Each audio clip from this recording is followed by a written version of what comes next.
So I got a response to my Star Wars video.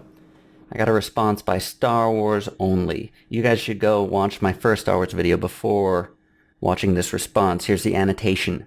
Follow the link. Watch the video. Get up to date on the goss. So Star Wars Only made a response, and he's got a lot of shitty points. But the main nugget of the video is this. Believe it or not, guys, this is going to be a spoiler to all of you. The old EU was never canon. Believe it or not, I didn't really realize this till about a month ago. The old EU has never been canon. Never once has it ever been canon. So you guys bitching and complaining saying, oh, how dare they make it non-canon? Well, it wasn't canon in the first place. The old EU was never canon. Or was it? First of all, you found out about this a month ago, and you have a YouTube channel called Star Wars Only. It should be called Star Wars Simply, because that is very, very basic common knowledge that George Lucas never considered the whole EU canonicity level equal to the movies. That is why Disney resetting the EU, that's one of the points they say about why that's good, because now some comic book is supposed to have the same canonicity as a movie. Look at what George Lucas has said about it. He specifically said that, he's literally saying, I do not read that stuff. I haven't read any of the novels. He said, I don't know anything about that world. That's a different world than my world. But I do try to keep it consistent. The way I do it now is they have a Star Wars encyclopedia. So if I come up with a name or something else, I look it up and see if it already has been used. When I said other people could make their own Star Wars stories, we decided that, like Star Trek, we would have two universes, my universe and then this other one. Then they tried to make their universe as consistent with mine as possible, but obviously they get enthusiastic and want to go off in another direction. Do you understand what you're doing here? You're taking some interview from a long time ago of Lucas where he said something. Lucas says all kind of shit. Lucas changes his mind from one interview to the next. Just look at the history of the Star Wars sequel movies. They were going to make them. They were partially written. Then he said, no, we're not going to make them. I actually had no ideas for that. That was just like a thought experiment that I told everybody about. But no, we're never making those. And then, yeah, we're making them. And now they're being made. I've left some pretty explicit instructions for there not to be any features. There will definitely be no episodes 7 through 9. That's because there isn't any story. I never thought of anything. Case in point, you want to talk about George Lucas quotes? I have a George Lucas quote for you. So at one point during the production of Revenge of the Sith, Lucas was asked about Anakin's eye scar. And here's what Lucas said. I don't know. Ask Howard. Referring to President of Lucas Licensing Howard Rothman. That's one of those things that happens in the novels between the movies. I just put it there. He has to explain how it got there. Instead of Lucas saying, well, that's just going to be unexplained, he says, no, I left it up to the people who write the EU to explain it. Lucas changes his mind like a girl. You know how colleges sometimes give celebrities like honorary degrees? I'm going to honorarily give Lucas transgenderism for all the times he's changed his mind. And you don't even have to look at his history of going back and forth on his interviews and on his stances. Just look at the movies. He can't even keep his story straight between the original trilogy and the prequels. There are so many contradictions. Oh, here's a little nugget from author Timothy Zahn. Lucas changes his mind on and off. So it may not be what he's thinking right now. Let's go into a few more other just logical problems. Like even if you just want to treat Lucas's word as like the Holy Grail, and that's just the truth no matter what his company's doing. Let's just look at the logic of Lucas's history with the EU. He's worked on a lot of EU material over the years. Lucasfilm has had a few of these projects. As far as I know, they've had 2 or 3 big scale projects. The first one was Shadows of the Empire, and Lucas is heavily involved in all of these large scale projects. That's why so much Shadows of the Empire material appeared in the special editions. The next one was the Clone Wars project, and the last one was The Force Unleashed. Here's the story section of the Wikipedia page for The Force Unleashed. After several months of planning, the LucasArts team received Lucas's encouragement to create a game centered around Darth Vader's secret apprentice, in a largely unexplored period between Revenge of the Sith and A New Hope, drawing the 2 trilogies together. Lucas spent hours discussing with the developers the relationship between Darth Vader and Emperor Palpatine, and provided feedback on what Darth Vader would want out of and how he would motivate an apprentice. Lucas Licensing reviewed many game details and ensured they fit into canon. Although the game introduces new characters, developers felt the presence of characters already part of Star Wars would help anchor the game within the official continuity. And this is all with the help of George Lucas, who, according to you, thinks that the old EU and the movies are in two separate universes. And I could just make a video going on about all the times Lucas has been involved in expanded universe material. It just makes no sense to say that Lucas really thought that the universe of the expanded universe and the movies were separate. It just holds no water, other than a few little off-the-cuff remarks he made in some interviews. His actions speak way more louder than his words. And I'm not even going to go into his deep involvement in the Clone Wars TV show, which is heavily EU-based. But so what? So what if Lucas didn't see the Star Wars expanded universe as on par with the movies? The whole company didn't see it that way. That's not how they behaved. They didn't behave like the movies were in a different universe than the EU. They actually behaved as if they were the same. You know how you can tell? Well, you see if they lift things from it. You see if they validate certain ideas. You see if they contradict each other. And even in the paragraph you read, Lucas acknowledges that he makes sure that the universes don't contradict each other. Why would he do that? Why would he change his stories? Why would he limit his stories if the EU doesn't matter? What is the real value of saying that the EU is in a separate universe if for every single important reason it is the same universe? So many things were lifted from the EU for the prequels. I mean, go ahead and follow the link in the description for this list of Legends elements that the films lifted from the EU. You can make a whole 20-minute video just covering all this stuff. Swoop bikes from Shadows of the Empire. Put in A New Hope.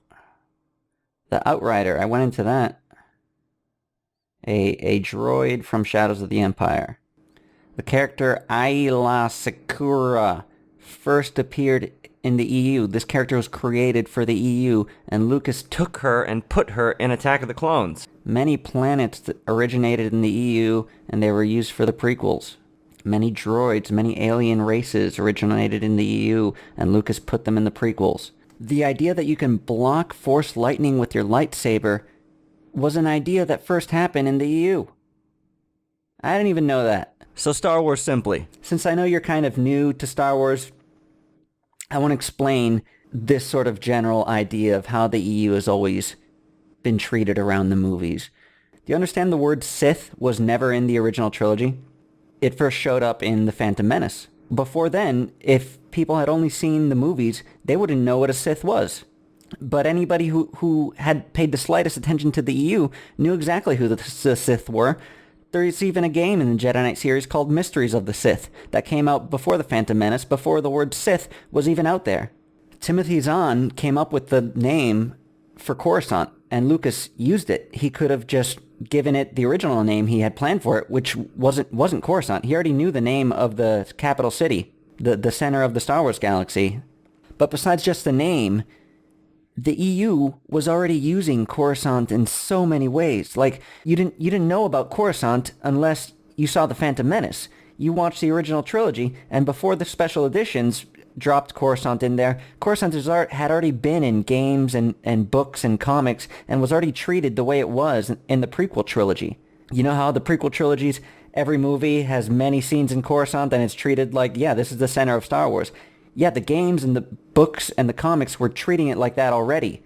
Look at the scene from Jedi Knight. This is the alternate ending of the game.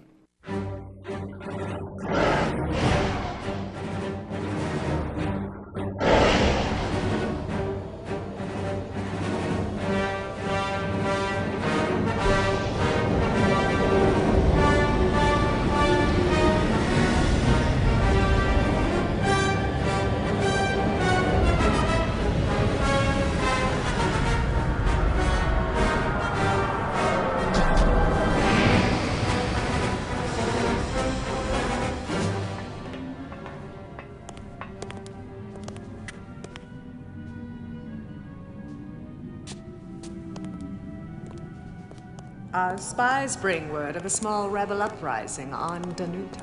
I have no time for petty uprisings. Extinguish them painfully. Yes, Emperor.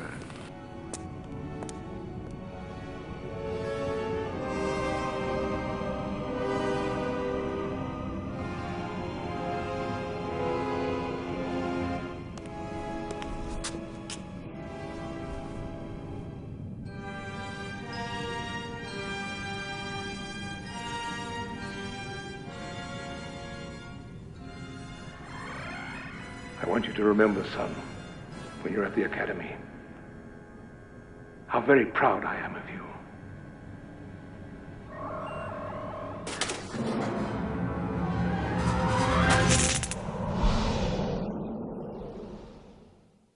They don't even tell you the name of the planet because it's so obvious to people what it should be because it was so proliferous throughout the EU. So do you ever wonder why, if Coruscant and the Sith were first introduced in The Phantom Menace, why we didn't get a lot of exposition on what Coruscant was, like the idea that this is the center of the Star Wars galaxy, that the history of the Sith, that they're kind of the antithesis to the Jedis. That's never explained in The Phantom Menace. Like, a lot of people went to see The Phantom Menace, and they didn't know what the Sith were. They didn't understand the history of the Sith. That was already covered in the EU, and that's why they didn't spend time dealing with that in the movies. Here we are on the Wikipedia page for canon. And here's a very good summary. Gospel, or canon as we refer to it, includes screenplays, films, radio dramas. These works spin out of George Lucas's original stories. The rest are written by other writers. However, between us, we've read everything, and much of it is taken into account in the overall continuity. The overall continuity. The entire catalog of published works comprises a vast history with many offshoots, variations, and tangents, like any other well-developed mythology. So Lucas might be on his own little old man kick, going off and saying, this is just my movies. But his company wasn't behaving like that. Lucas licensing editor Sue Rustoni elaborated further on the place of printed expanded universe sources in Star Wars Gamer 6. Canon refers to an authoritative list of books that the Lucas licensing editors consider an authentic part of the official Star Wars history. Not the official Star Wars EU history, mind you. Our goal is to present a continuous and unified history of the Star Wars galaxy, insofar as the history does not conflict with or undermine the meaning of Mr. Lucas's Star Wars saga of films and screenplays. Here's another great comment by Howard Rothman. He's talking about marketing plan for the Clone Wars TV series. We've stuck to a very clear branding strategy for the past decade. This is Star Wars. Individual movies come and go, as do TV shows, video games, books. They all contribute to the lore of Star Wars, but in the end, it is one saga, and that saga is called Star Wars. We've wanted to send a clear message to our fans that everything we do is part of that overall saga. This is in 2008. This is before Disney. He incorporated so many ideas from the expanded universe into the movies and the prequels that it doesn't matter. It doesn't matter what he said in some random interview years ago. It matters how the company acts. And how do they act? Well, let's listen to what the person in charge of the expanded universe and the story and keeping everything in line has to say about it.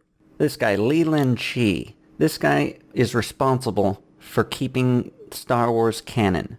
His official title is Continuity Database Administrator for the Lucas licensing arm of Lucasfilms. If these are two different universes, he would be the one to say so. He would be the one to say, yeah, but we're allowed to make things have contradictions. We're allowed to take liberties because, like Lucas said, these are two separate universes. Let's talk about how in-depth they were with the old canon system at Lucasfilm. They had a continuity tracking database called the Holocron Continuity Database. The whole purpose of this is to just make sure everything makes sense and there aren't any contradictions. So these canons override each other. When things had contradictions, you would simply reference the hierarchy in the canon, and whatever was higher was more truthful in the event of a contradiction. G was stuff in the movies, stuff in the script, stuff that came from George Lucas's mouth. T canon is television. C canon is pretty much the bulk of the EU. Books, comics, games, anything that was telling the story, and it was something sort of taken seriously. Something that people looked at as quality work, and everything else that was junk they would dump in the S canon. And the S canon was stuff that you could just if you felt like contradicting it, go ahead. There was a bunch of crap in the EU, sure. And that's why we had a system like this, so that you could put these shitty little kids' books that they put out in 1988. You could throw that shit on the S canon and tell a better story using those characters in that time, whatever you need to do. That's why the Glove of Darth Vader series was never taken seriously, because it was bullshit S canon material. So a lot of times when you hear something that's ridiculous about the old Star Wars EU, it's usually S canon material, and it's like the garbage bin. It's the stories that they don't want to take seriously, but they were still made. Then you got your D and your N canon. That's basically special situations that don't belong in the other canons. But these four are the only important ones that we really need to talk about. In 2004, Leland Chee was asked about the G and C level canons and whether they form a separate independent canon.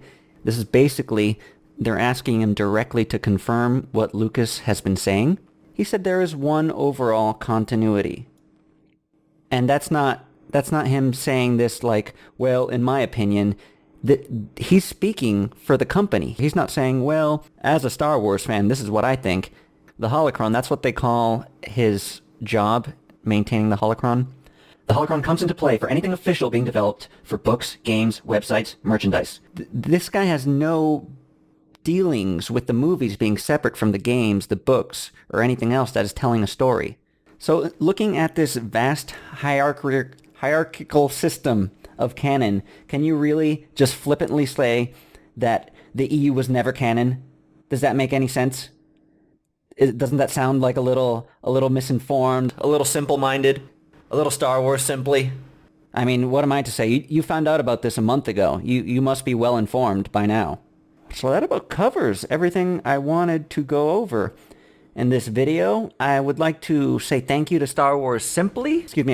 Star Wars Only. Thank you for giving me this opportunity to take you to school on everything canon and George Lucas related.